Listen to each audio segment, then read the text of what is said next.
Hi. Today I'm going to talk about right-wing conspiracies, theories on the web, and I'm going to use psychoanalysis and rhetoric to try to examine these current trends in politics and popular culture.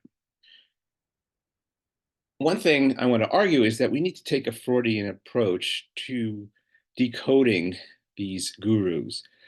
There is a show called Decoding the Gurus, and they had a recent special episode called A Field Spotter's Guide to Debate Pervertry and Guru Rhetoric with Destiny. Basically, the show each week looks at different conspiracy theories and conspiracy theorists and examines them. But what I think is often missing is an understanding of the underlying psychology and the form of the rhetoric.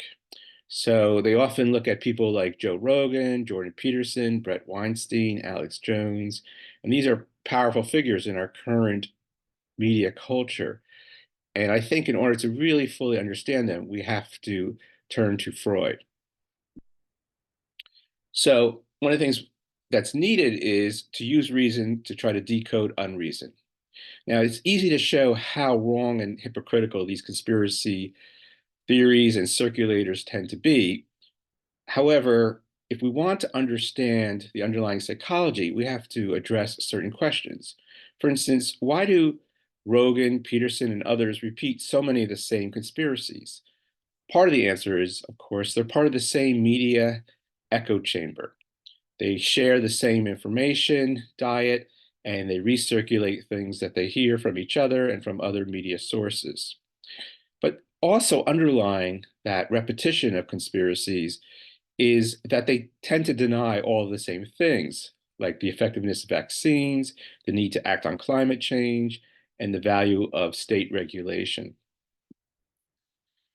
Now, what I think people often miss about Freud and his understanding of the mind is that Freud argues on the most basic primary level that we all engage in conspiracy thinking. So the question is not only why some people believe in conspiracies, the better question is why do some people not always believe in conspiracies? In other words, our minds automatically seek patterns, confuse correlation with causation, and fill in the gaps. When we cannot explain or understand something, we automatically generate a theory. Moreover, we project our thoughts onto reality, and we have to learn how to stop doing this, which is called reason, science, and what Freud called the reality principle. So, the extreme form of the primary processes, which helps to clarify what all thinking really is about, are psychotic processes like hallucinations, dreams, and infants. So for Freud, there is a certain parallel between psychosis, the dream state, and the infantile state.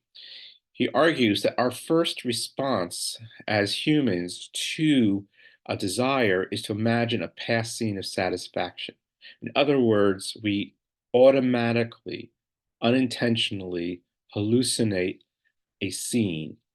Now, these scenes that we hallucinate and see in our dreams are often unintentional, meaning we don't control them. They're often irrational because they don't separate fact from fiction. And they're indirect because they rely on symbolic representation. So the basic structure of our thought for Freud relies on three main processes. One is association. So two things are related to each other or correlated because they share certain common elements, they occur at the same time, or they occur at the same place. And then we take these associations, say, for instance, the association of the mind and the computer, and then we substitute one for the other. We treat them as if they're the same, like the mind is a computer, the computer is a mind. And then what happens is the values of one thing, like the values of the human mind, get displaced onto the values of the computer. This is displacement. So, what Freud discovered when he analyzed dreams was that in the dream, everything is a representation of something else. That is the basic definition of a symbol. As Lacan says, one signifier represents the subject for another signifier. So, symbols always represent something else. So, if you have a Your uncle is in your dream. It's not really about your uncle, it's about what your uncle symbolizes for you. So these primary processes of association, substitution, displacement are the basic ways that we process information and perceptions. Often we call them now cognitive biases. But there is a spectrum that moves from hallucination to thought. So, in its clearest and most extreme form, a hallucination is a symbolic representation that's based on projecting our internal thoughts, our internal symbolism onto the external world.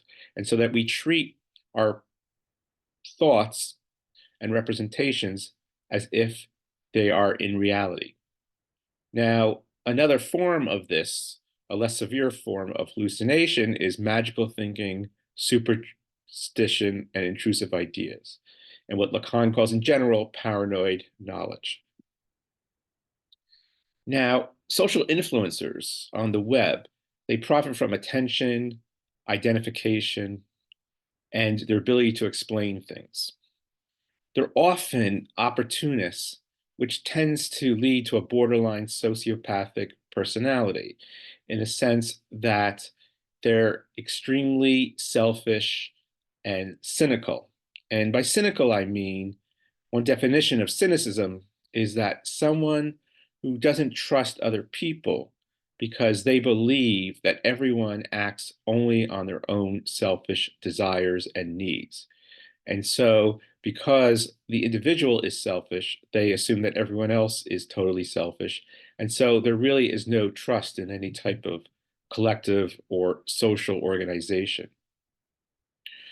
Another aspect of these social influencers, especially the right wing variety, is that they deny the real threats and they also deny science.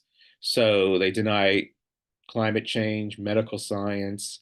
Um, and one of the aspects of this, they want to represent themselves as the ones who know the truth, and others are misguided or can't be trusted or wrong. And once again, what's interesting is how so many of these influencers on the right all share the same wrong ideas. And as I said before, part of this is because they share similar or the same media sources, and they also echo each other. But what we found in the last election, and really through Trump's rise to power, is that one of the key things that has helped Trump gain a wider audience, especially among young men who usually don't vote or are often disengaged, is that they're often consuming the same shared media, and they also have a similar shared attitude. Now, if you go and you listen to all of these most popular podcasters and YouTubers, they're almost all wealthy white men. Um, we can consider themselves to be libertarian. Their ultimate value, or it appears their ultimate value, is freedom, individual freedom, the free market, free speech. They're often now can be called right wing. Um, and from a psychoanalytic perspective, we can find in them a shared unconscious fantasy of total freedom and pleasure. So, from this perspective of this fantasy, any type of social regulation or restriction is experienced as a form of castration. This underlying fantasy structure was very apparent in the film South Park Bigger, Longer, Uncut. The title Bigger, Longer, Uncut refers to two things. One is the idea that the movie is bigger and longer and less censored than the TV show. But also, it, of course, is being compared to the idea that it's uncastrated, uncircumcised, in the sense that the show does equates on fundamental, symbolic, unconscious level the idea of censorship with castration. And so, one of the leading ideas in this movie, but throughout this kind of right wing media culture, is this notion that free speech is the ultimate value, And once again, anything that threatens free speech is a threat not only to the individual in general, but especially to men. And what you find on these shows is they're often very long, and they often have men just talking endlessly about anything and everything. And many of them are former comedians. And one of their arguments is that really, like as comedians, you need to be able to offend people and be insensitive. And this kind of extends to the general politics. And we find this clearly with someone like Trump, who also wants to be uncensored, unscripted, uncastrated, to show his power, but also to reveal his insensitivity. And there's this underlying sexism to this culture because it's basically arguing that there is a fundamental connection between freedom and masculinity. Now, I categorize many of these individuals as borderline sociopaths in the sense that they have an inability to control their impulses and their drives. They often lack a strong sense of empathy and also of shame and self awareness. Often we find a glorification of violence and fighting, and they represent in this current cultural moment, they see the left as a form of a maternal superego that is constantly trying to censor them for being politically incorrect. Now, we can see the formation of this type of personality structure in what we call the terrible twos, when young children around the age of 2 start trying to develop as individuals and they start saying no to everything and they throw tantrums, they get angry when they don't get exactly what they want when they want it. And we could say that there's just this underlying driving force of selfishness and the denial of the need to regulate their desires and drives for others. And so, what conspiracy theories add to this is often a way of rationalizing this type of selfishness and borderline personality behavior. Um, and they also want to argue that when they're criticized or when they're attacked for their lack of sensitivity or their aggression, they argue that they are actually the innocent victims. They are being targeted, they are being victimized, they are true and innocent, and so therefore their aggression is justified and no criticism should be allowed of them. The whole idea here within the victim complex is that you wouldn't criticize someone, say, laying in a bed with cancer. So you shouldn't criticize someone who is a victim of censorship or social or governmental control. And this relates to the notion of compulsive capitalism, that within our culture, that often working and consuming within a capitalist structure entails this need to constantly seek to consume more and more, to have more and more, to work more and more. And it takes on this compulsive, drive oriented nature. And at the same time, shaping our current culture, as I argued in my book on the entertainment subject, is that popular culture and media plays a huge role in shaping and catering to this type of subjectivity. Now, it's very important to place this rise of right wing populism within the structure of a counter revolution. So basically, what we're seeing is a reaction to women's rights, a reaction to minority rights, a reaction to the welfare state, to the need to support the state with taxation, to the desire to redistribute some wealth from the top to the bottom, and the need to regulate businesses and harmful actions of individuals. And so these conspiracy theories are often used to justify reactionary politics. Now, one of the interesting things you find on these podcasts and YouTube shows is the role of the guests. Often they have people who have very similar ideas, and they set up the structure where the guest helps to amplify the opinions of the host. And this creates this structure of repetition and imitation and creates the illusion of truth. And it often is a form of male bonding, or what people call today bromance or the manosphere, in the sense that it's often men talking to other men, agreeing about the same things, repeating the same conspiracy theories, taking on the same attitudes. And it once again produces a fake consensus. And from the perspective of humor and comedy, we have this combination of laughing with, which is the bonding aspect. Freud says in his theory of jokes that one of the driving forces of humor is men bonding with each other by laughing at a target. So you have laughing with and then laughing at. And often the guest on the show represents a stand-in for the audience, something like a Greek chorus, where the audience is supposed to identify with the guest and agree with what the host is saying. Now, this reaction is not only a reaction against what we might call postmodern, minority-based social movements, but is also a reaction to the Enlightenment. There is this idea that basically everyone is entitled to their own facts, that stories are more important than science or statistics, that everyone should be counted equally in the sense like there's no experts, everyone is an amateur journalist, scientist.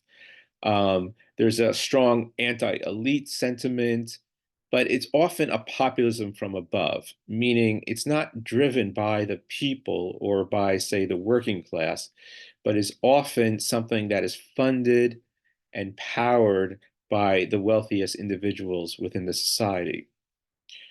Now, one of the problems in our current society is often these people who are spouting conspiracies and lies and are promoting a hyper selfish, aggressive, capitalistic agenda often don't face any consequences for their antisocial behavior. Even though we know people died from vaccine denial and they're dying from climate denial, we can say that there's almost this global death drive in the sense that people are willing to sacrifice their lives and the lives of others in order to promote this fantasy of total freedom and pleasure. And one of the things to point out is even if in a conspiracy theory there is something that is true, the truth that makes it almost more dangerous because people will buy into it because they latch onto the kernel of truth. And with that, they also connect to and internalize a series of deceptions, lies, and denials.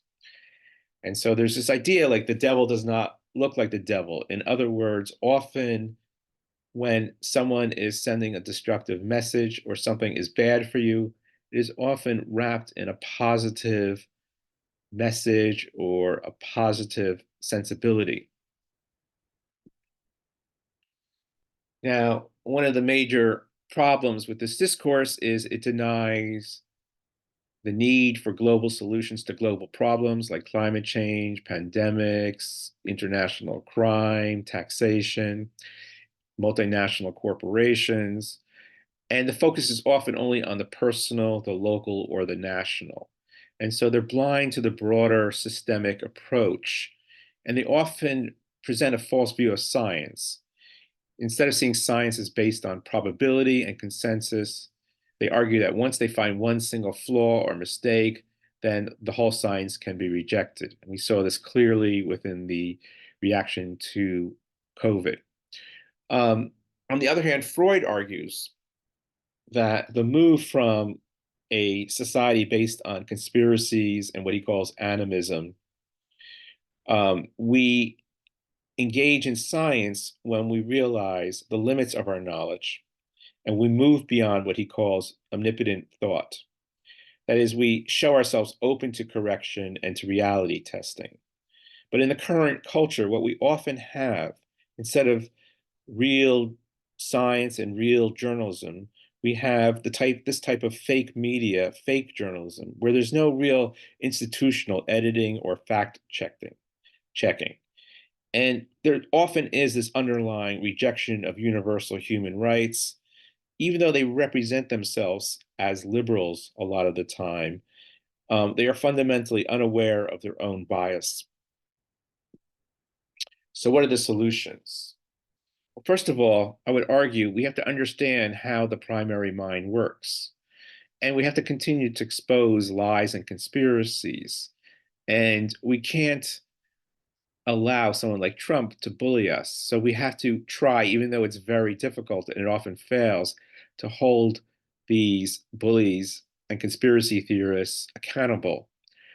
One possible source of power for individuals within this structure is to use their positioning as consumers as a form of power by boycotting certain products. So I can imagine if everyone got together and said, like, for a month that they're not going to buy any Tesla cars, perhaps that would have an effect on Elon Musk and Tesla and his effect on the government.